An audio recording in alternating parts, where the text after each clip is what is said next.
Welcome to my channel. Jangan lupa subscribe, like, dan komen. Happy watching. Semalam dengan janda bab 13, ngadu ke ibu mertua. Randi berlari menabrak satu persatu orang yang dilaluinya di dalam mall. Ia tidak bisa melihat wajah pria itu dengan jelas karena pria itu sangat gesit, bahkan tidak peduli jika ia merobohkan troli belanja orang lain. Randi melihat seorang satpam berkeliling di pintu masuk mall. Ia berteriak dengan lantang, "Tolong, tangkap dia. Dia mencoba mencelakai majikan saya." Sayangnya satpam itu terlambat mendengar teriakan Randi. Saat ia menoleh pada pria yang dituju, pria itu sudah menghilang dari pandangannya. Ran bernafas berat dan mengacak-ngacak rambutnya frustasi. Dia menggeram kesal. "Sialan, seharusnya aku bisa tangkap dia kalau lebih tanggap." Gerutunya kemudian kembali ke butik untuk mengecek keadaan Ana. Ketika ia kembali, suasana butik sudah heboh. Ran sampai harus menyerobot lautan manusia yang panik, sementara para pelayan sibuk menenangkan pelanggan. Ana memegang tangan Lani dengan erat. Tubuhnya panas dingin ketakutan. "Ran, gimana? Kamu berhasil tangkap orangnya? Di mana dia sekarang?" tanya Lani sambil menengok ke balik punggung Ran. Tapi Ran menggeleng pelan. Ia menyeka keringat di dahinya lalu memejamkan mata lelah. "Saya gagal kejar dia. Dia terlalu gesit dan sampai menjatuhkan bawaan orang-orang. Daripada saya kejar lebih jauh, sebaiknya kita bawa Nona Ana ke apartemen. Nona Ana nggak apa-apa." "Aku nggak apa-apa kok, cuma takut sedikit." Ana mencoba memaksakan senyum, tetapi Ran tahu itu adalah senyum palsu. Ran dan Lani membantu Ana memunguti belanjaan mereka dari tas belanja. Mereka hendak membawa belanjaan tersebut ke kasir ketika seorang wanita berpakaian anggun menghampiri Ana. Wanita itu memperkenalkan dirinya sebagai Ines, pemilik butik tersebut. Ia langsung keluar dari ruangannya ketika mendengar kejadian di butik. "Nona Ana, sekretaris Pak Kaisar?" tanya Ines dengan raut khawatir. "Saya meminta maaf atas kelalaian pihak butik. Saya benar-benar tidak menyangka akan ada kejadian seperti ini di sini. Hampir saja Anda menjadi korban. Mohon terima permintaan maaf kami." Ana tersentak kaget saat Ines membukukan tubuh di depannya. Ia segera mengibaskan tangan dengan cepat. "Nona Ines, tolong jangan seperti ini. Saya jadi nggak enak sendiri dilihat banyak orang." "Tetap saja Nona Ana. Ini sudah menjadi tanggung jawab kami untuk menjaga keamanan dan kenyamanan customer." Ines masih membungkuk dalam-dalam, dan hal itu malah diikuti oleh pelayan lain di belakangnya. Ana tidak ingin menjadi pusat perhatian, jadi ia meraih pundak Ines dan berkata padanya supaya berdiri tegak. "Kalau begitu saya terima permintaan maaf pihak butik. Tapi, sungguh Nona Ines, tidak ada hal besar yang terjadi. Saya mungkin masih shock, tapi saya sama sekali tidak terluka," tutur Ana menenangkan. Ines tersenyum tipis. Ia berbisik kepada salah satu pelayannya lalu kembali menatap Ana. "Terima kasih telah memaklumi kesalahan kami, Nona Ana. Saya berjanji tidak akan mengulangi kejadian yang sama di masa depan." Ia meraih tas belanja Ana dan menyerahkannya kepada pelayan tadi. Ana membelalak. "Kenapa diambil, Nona Ines?" "Karena kami akan memberi diskon 50% pada masing-masing pakaian sebagai bentuk kompensasi kami, sekaligus sebagai apresiasi karena selama ini keluarga Pak Kaisar telah menjadi pelanggan VIP butik," terang Ines yang membuat Ana berucap alhamdulillah dalam hati. Setelah beberapa saat, semua orang di butik pun dibubarkan dan Ana membayar total harga pakaian yang dibelinya menggunakan black card milik Kaisar. Lani menuntunnya menuju mobil karena langkahnya tidak stabil. Kakinya terasa lemas dan tangannya tremor parah berkat kejadian barusan. Sementara Ran membawa barang belanjaan yang tak seberapa itu ke dalam bagasi mobil. Di bangku penumpang belakang, Ana menatap linglung pada jalanan di luar jendela. Ia memegangi perutnya dengan tangan gemetaran. Jantungnya bergemuruh hebat di dadanya. Wajahnya pucat pasi. Tapi Ana sama sekali tidak bisa menangis karena terlalu shock. Ia tahu Kaisar akan memarahinya karena tidak menjaga dirinya baik-baik, walau 2 bodyguard menjaganya. Ini semua salah Anna. Seandainya ia tidak memisahkan diri dari Lani dan Ran, pasti tidak akan ada insiden semacam itu di butik. Bos Kaisar hari ini Nona Anna diserang oleh seorang pria tak dikenal. Anna segera menoleh dan tertegun saat mendengar suara Lani menelpon pada Kaisar. Anna jadi semakin takut. Kaisar pasti marah setelah menerima laporan tersebut. Ia memutuskan untuk mengabaikan panggilan Lani pada Kaisar dan kembali menoleh kepada pemandangan di luar, menuliakan diri dan percakapan antara suami dan bodyguard di sampingnya. Di sisi lain, Kaisar baru saja keluar dari ruang meeting saat ponselnya bergetar. Giginya langsung bergemeretak keras. Ia berhenti di tengah jalan. Sekretarisnya menatapnya bingung dan kepalan tangan Kaisar meninju dinding lantai itu dengan kuat. Sekretaris Kaisar refleks menyingkir karena tahu bosnya sedang tak ingin diganggu. Anna diserang, guramnya frustasi. Bisa-bisanya Monica nekat melakukan hal seperti itu. Ia mendengarkan semua detail kejadiannya dari Lani. Sayangnya, pelaku tidak tertangkap dan kabur. Ia sudah mengetahui dengan jelas siapa yang menargetkan Anna. Dan pasti itu adalah ulah Monica. Memangnya siapa lagi yang menyimpan dendam pada Anna dan Kaisar jika bukan Monica? Kaisar memijat batang hidungnya dan berusaha menenangkan diri. Anna di mana sekarang? Dia tidak terluka kan? Tidak bos, Nona Anna ada di samping saya. Sekarang kami sedang dalam perjalanan pulang. Tapi apa? Setelah Kaisar tak sabaran. Lani menelan ludah di seberang sana. Ia melirik Anna di sampingnya. Wanita itu terlihat seperti bisa pingsan kapan saja. Tapi Nona Anna masih dalam keadaan shock bos. Saya khawatir kalau Nona Anna terlalu stres, itu akan berdampak ke kehamilannya.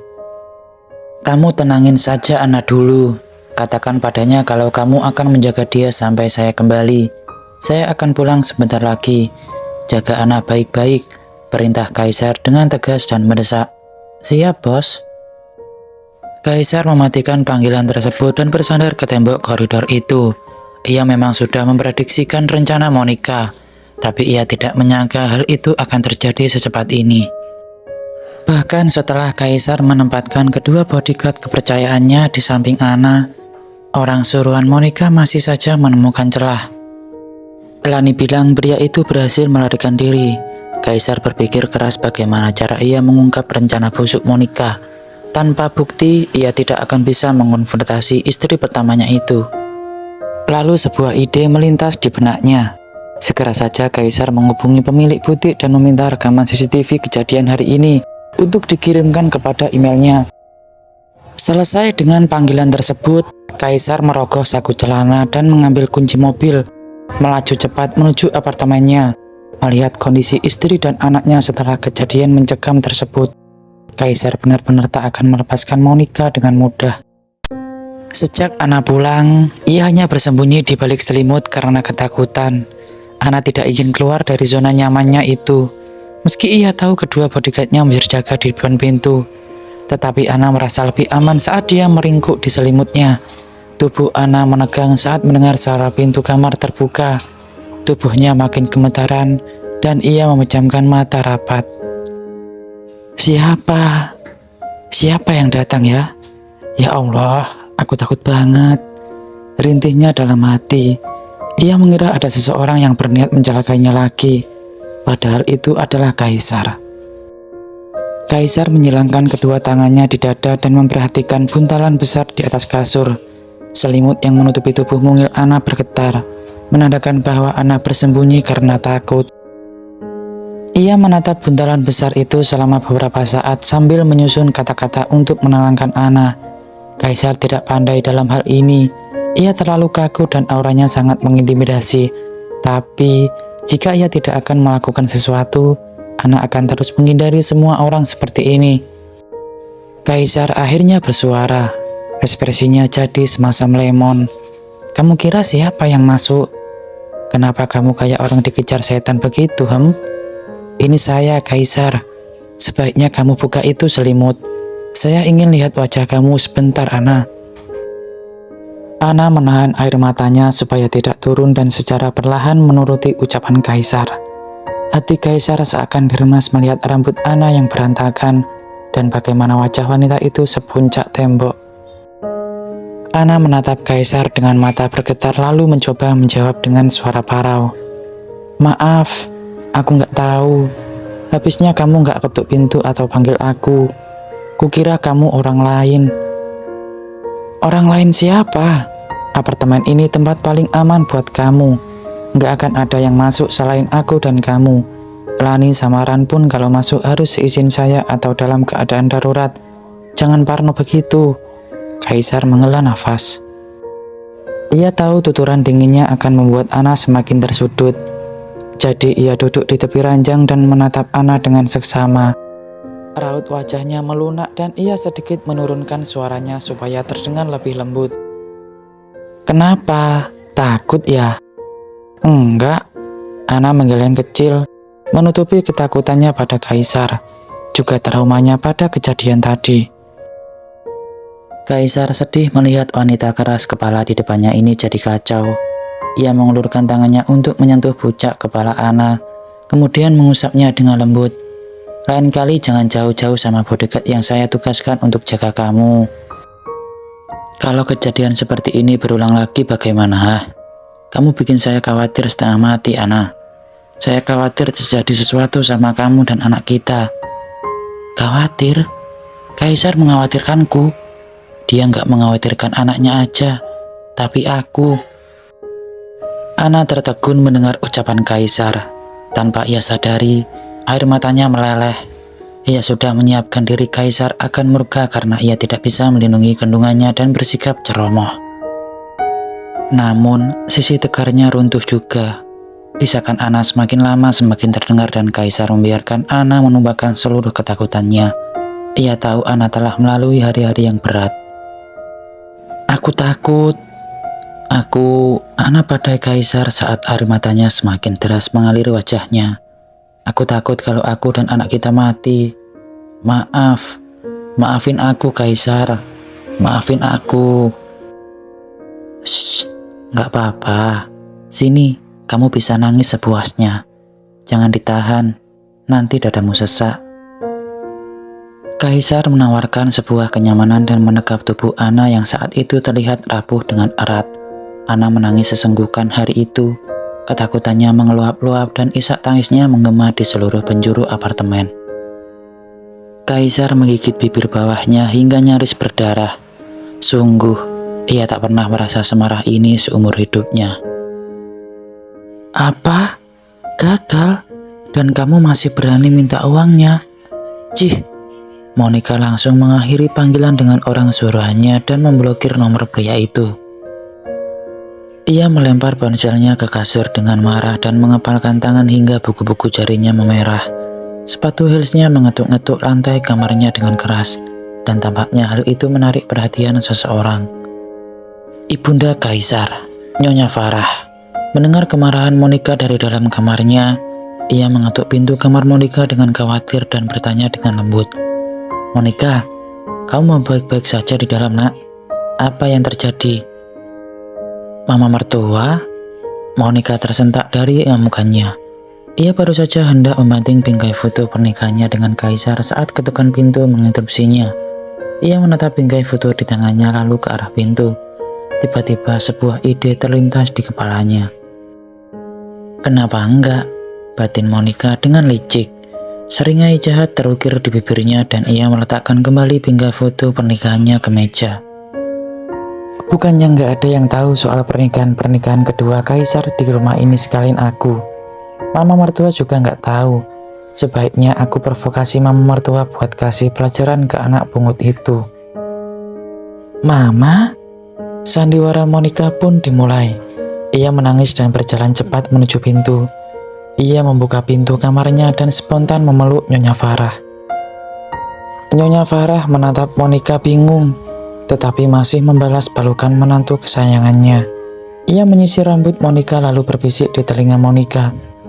Monica, ada apa nak? Kenapa kamu nangis begini, Kaisar di mana? Kenapa dia belum pulang sejak beberapa hari yang lalu? Itu masalahnya, Ma. Ada yang bikin Kaisar nggak betah di rumah. Monica mengangkat kepalanya dari bahu Nyonya Farah dan memasang ekspresi menyedihkan di depan sang ibu mertua. Masalah? Kalian berantem? Coba sini cerita sama Mama. Siapa tahu Mama bisa bantu. Tutur Nyonya Farah sambil menyeka air mata Monica dengan ibu jarinya. Monica menelan ludahnya dengan susah payah lalu memegangi pergelangan tangan Nyonya Farah yang tengah menangkup pipinya. Kaisar punya sekretaris baru, Ma. Seorang perempuan, namanya Ana. Sekretaris baru? Wanita? Nyonya Farah memiliki firasat tidak enak tentang ini. Tapi, dia harus mendengarkan penjelasan Monica dan tak boleh mengambil kesimpulan berdasarkan perasakannya. Apa masalah yang tadi kamu bicarakan ada hubungannya sama sekretaris baru ini, Monica? Iya, Ma. Monica memberi Nyonya Farah anggukan lemah. Ia yakin 100% jika sandiwaranya ini akan berhasil. Dan Kaisar, dia main api di belakang Monica, Ma. Sekretaris baru itu berusaha merayu Kaisar saat di perusahaan, bikin Kaisar nggak betah di rumah. Apa? Nyonya Farah langsung membelak marah mendengarnya. Kaisar putranya melakukan hal serendah itu? Tidak mungkin.